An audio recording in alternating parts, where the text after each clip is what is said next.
नमस्कार मित्रांनो, मी अमोल. आज आपण बघणार आहोत इंडियन रेल्वेजमध्ये 3591 जागांची बंपर भरती अप्रेंटिससाठी म्हणजे शिकाऊ उमेदवार म्हणून एक भरती निघालेली आहे. त्याच्यामध्ये 10th आणि 12th प्लस ITI असं एक एलिजिबिलिटी क्रायटेरिया त्यांनी दिलेला आहे. 50% मार्क्स आवश्यक आहे आणि त्याच्यामध्ये ॲव्हरेज घेऊन तुमचं एक मेरिट लिस्ट काढणार आहे, फायनल मेरिट लिस्ट.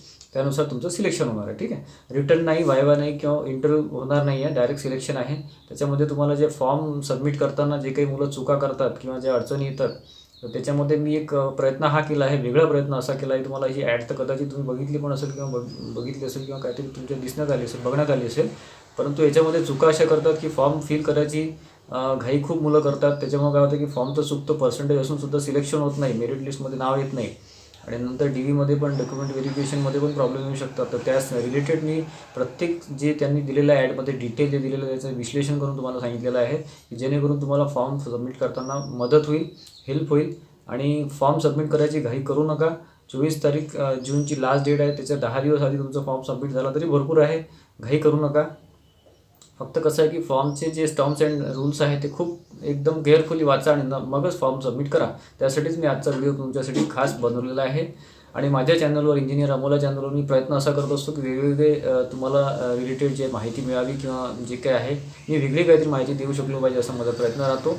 आणि यासाठी जर तुम्हाला नेक्स्ट माझे व्हिडिओ तुम्हाला मिस करायचे नसतील तर प्लीज माझ्या चॅनलला लाईक आणि सबस्क्राईब करा. ठीक आहे, तर चला सुरू करूया आपण.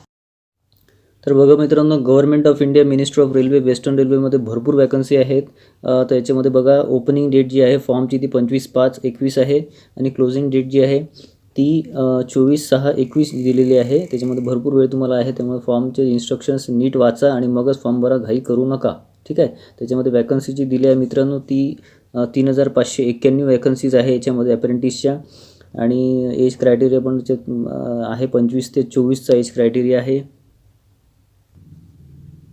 तर बघा मित्रांनो, याच्यामध्ये क्वालिफिकेशन जे आहे ते 10th आणि हे दिलेलं आहे 10+2 एक्झामिनेशन आणि ITIमध्ये तुम्हाला fitter, welder, Turner, machinist, carpenter, painter, general, mechanic vehicle, motor programming system वगैरे म्हणजे IT रिलेटेड आहे.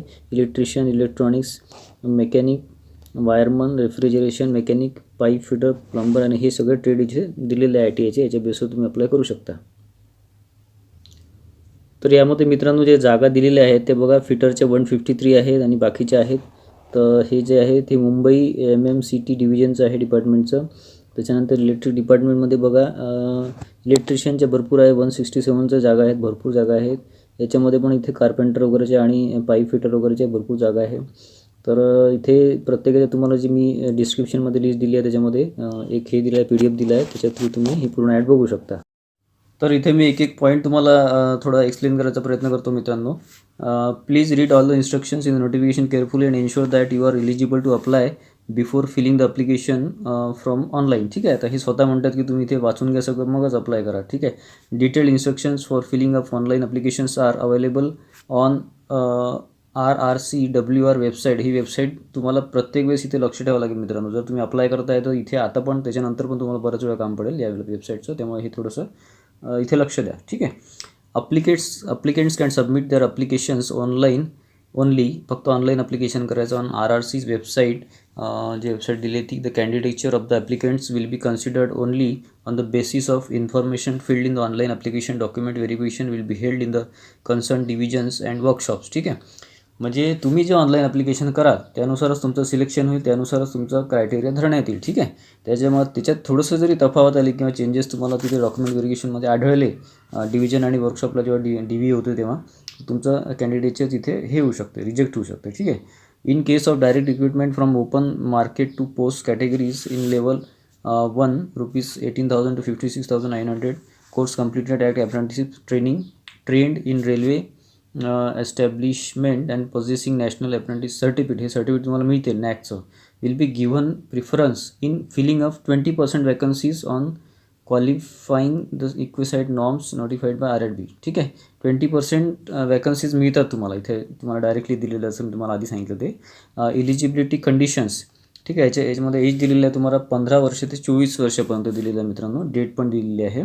त्याच्यामध्ये ST SC OBCसाठी age limit relaxable 5 years, SC ST आणि 3 इयर्स OBCसाठी ॲज युजल जसं असतं तसं. इसेन्शियल क्वालिफिकेशन याच्यामध्ये तुम्हाला दिलं आहे matriculate 10th class in 10+2 examination system with 50% marks in aggregate. ठीक आहे, 50% हे मिनिमम ॲग्रिगेट पर्सेंटेज इथं मागितलं आहे मित्रांनो. टेक्निकल क्वालिफिकेशनमध्ये बघा IITI certificate affiliate to NCVT. NCVT is compulsory in relevant trade. ठीक आहे, तर ते आवश्यक आहे तुम्हाला त्याच्यामध्ये.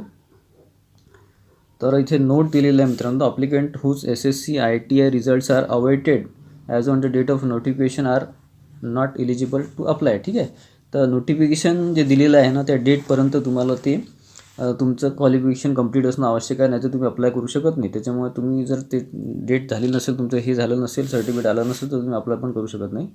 The applicants failed in IITI म्हणजे जे फेल्ड झाले असेल ते कधी ते पण अप्लाय करतात, ते करू नये. तर त्यांचं टर्मिनेशन होऊ शकते. टर्मिनेशन म्हणजे काय की तुम्हाला परत तिथे अप्लाय करता येणार नाही असंही होऊ शकते. इंजिनिअरिंग, हे पहा महत्त्वाचा पॉईंट आहे, engineering graduates and diploma holders are not eligible to apply for apprenticeship in response to the notification as they are govern by separate scheme of apprentice. ठीक आहे, इंजिनिअरिंग ग्रॅज्युएट म्हणजे पॉलिटेक्निकसाठी कसं आहे की वेगळे अप्रेंटिस निघतात, त्याच्यामुळे इथे तुम्हाला अप्लाय करायची गरज नाही, इथे तुम्ही अप्लाय करू शकत नाही. The applicants who want to avail the benefits of reservation SC/ST must upload her caste certificate on central government format, only central government. ठीक है, issued by appropriate authority according to Annexure B. ठीक है. OBC applicants are required to upload OBC caste certificate with non-criminal certificate valid for the current year 2020-21 in central government format as per Annexure C. हे सगळं शेवटी दिलेलं आहे मित्रांनो आपल्याला Annexure त्या ॲडमध्ये, जे मी तुम्हाला डिस्क्रिप्शनमध्ये प्रोव्हाइड करेल ती. Issued on or after 1/4/2020 by the competent authority म्हणजे लेटेस्ट हवं तुम्हाला. ठीक आहे, नॉन क्रिमिनल आणि caste certificate should indicate caste, date of issue etcetera and bear the seal of the issuing authority. They are also required to invariably fill and upload the self declaration form regarding current status of non criminal Annexure D. ठीक आहे, हे सगळे Annexure म्हणजे खाली जे format दिलं आहे त्याच्यामध्ये तुम्हाला ते भरायचं आहे. However they are advise to apply for the latest OBC certificate with non criminal certificate valid for the year of 21-22 so that it can be available for submission at the time of document verification. बघा, हे खूप महत्त्वाचं आहे मित्रांनो. इथे बरेच जण प्रश्न विचारतात की तुम्ही जर आतापर्यंत अप्लाय केलं नसेल तर अप्लाय करा, आणि डॉक्युमेंट व्हेरिफिकेशनच्या वेळेस म्हणजे तो पिरियड असतो, तो बराच त्याला वेळ असतो अजून, सगळं आल्यानंतर फॉर्म सबमिशननंतर बराच वेळ लागतो. तर तोपर्यंत तुम्हाला वेळ मिळतो, तोपर्यंत तुम्ही ते सगळं डॉक्युमेंट्स रेडी ठेवा, हा इथे त्यांचं म्हणणं आहे. ठीक आहे, the benefits of reservation under EWS can be availed upon production of an income and asset certificate issued by the competent authority. The income asset of one of the following authorities produce करायचं. ठीक आहे, म्हणजे EWSसाठी जे certificate लागतं income certificate, त्यासाठी तुम्हाला following authority दिली आहे ते तुम्हाला लागेल. ठीक आहे, तर याच्यामध्ये बघा, district magistrate, additional district magistrate, collector, deputy collector, commissioner, additional deputy commissioner, first class stipendiary magistrate, sub divisional magistrate, taluka magistrate, executive magistrate, extra assistant commissioner, chief, म्हणजे सगळं तुम्हाला इथे लिस्ट दिलेली आहे. Sub divisional officer of the area यांना candidate, म्हणजे इथून तुम्हाला EWSचे सर्टिफिकेट तुम्ही घेऊ शकता. ठीक आहे, the candidate applying against the vacancy reserve by EWS must posses income and asset certificate as on closing date of registration. ठीक आहे, of application for the notification. ठीक आहे, तर ते तुम्हाला रजिस्ट्रेशनच्या आधी तुम्हाला द्यावं लागेल आहे म्हणते, असं म्हणतो. म्हणजे तुम्हाला जास्त वेळ नाही याच्यामध्ये, जर तुमच्याकडे असेल तर फारच चांगलं, जर तुम्हाला ते रजिस्ट्रेशन कंप्लीट होण्याच्या आधी हे तुम्हाला देणं आहे म्हणजे. तर बघा, मोड ऑफ सिलेक्शनमध्ये selection of the eligible applicants for imparting training under the apprentices act 1961 will be based on the merit list of the prepare taken. Merit list म्हणजे जे प्रिपेअर होणार आहे ती होणार आहे तुमच्या 10th आणि IITIच्या मार्क्सवर. ठीक आहे, 10thमध्ये आणि तुम्हाला 50% ॲग्रिगेट मार्क्स आवश्यक आहे, आणि IITI examination will be given in the weightage. म्हणजे दोन्ही याच्यामध्ये जे आहे, जे ॲव्हरेज मार्क्स आहे ते पकडण्यात येतील, आणि त्याचं एक टोटल करून तुमचे एक मेरिट तुमचं तयार करण्यात येईल. ठीक आहे, in case of 2 applicants having the same marks, म्हणजे 2 अप्लिकेशन आहे, दोन्ही सेम मार्क्स आहे, तर त्याच्यामध्ये जे ओल्डर एज आहे, जे अप्लिकंटचं एज जास्त आहे त्यांना प्रिफरन्स देण्यात येईल, किंवा त्यांचं सिलेक्शन आधी होईल तुमच्या. आणि there will be no written test or viva. Written test और वायवा नाही, जे प्युअरली तुमचे IITIचे मार्क्स आहे आणि 10चे मार्क्स आहे त्याच्या बेसिसवर त्याचं मेरिट काढण्यात येईल. ठीक आहे, आणि ती लिस्ट फायनल करण्यात येईल. Calculation of marks, for the purpose of calculation of percentage of SSC matriculation marks total marks of all subjects.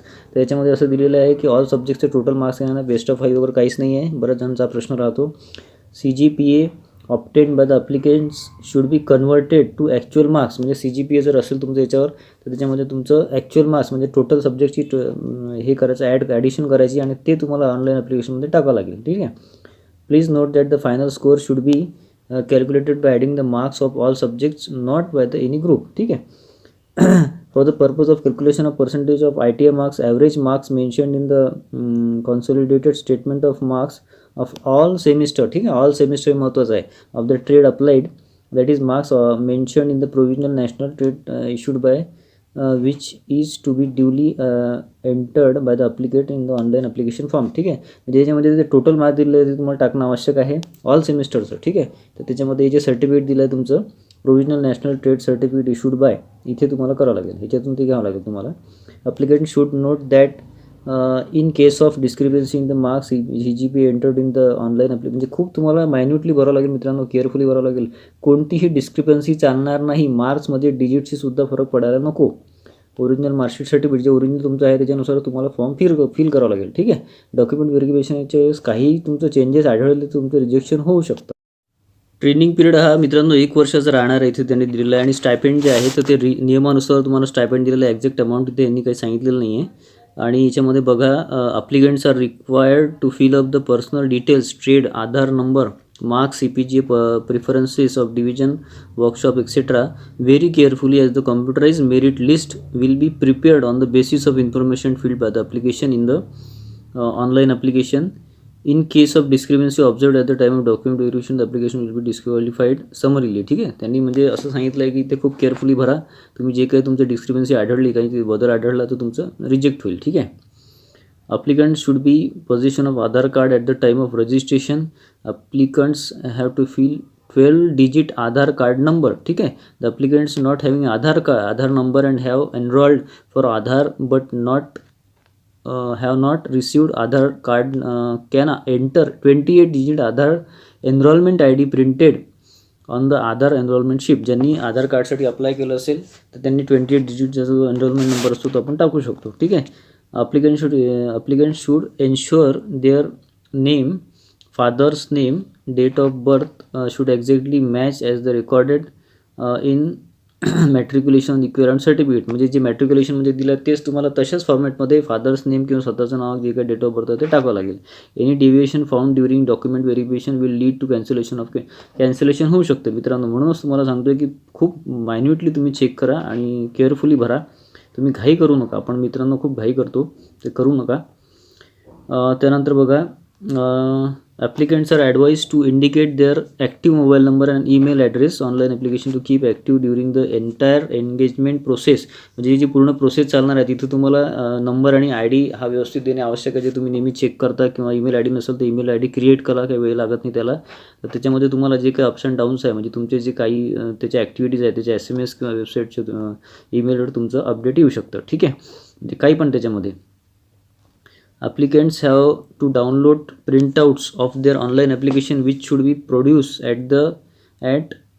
as and when required by the railway administration. म्हणजे तुम्ही जे रजिस्ट्रेशन करता प्रिंटआउट काढा त्याची शेवटी online ॲप्लिकेशनची, ते तुम्हाला कधी पण तिथे विचारू शकतो, तुम्हाला द्यावं लागेल तिथे. ठीक आहे. हे खूप महत्त्वाचं पॉईंट आहे मित्रांनो.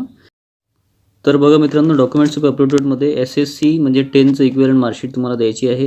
नंतर डेट ऑफ बर्थचं प्रूफ द्यायचं आहे म्हणजे 10चं मार्कशीट किंवा बोर्ड सर्टिफिकेट तुमचं राहते किंवा लिव्हिंग सर्टिफिकेटवर राहते. त्यानंतर ITIची मार्कशीट द्यायची आहे ऑल सेमिस्टरचे. ठीक आहे. Provisional in which applied provisional national trade certificate indicative marks.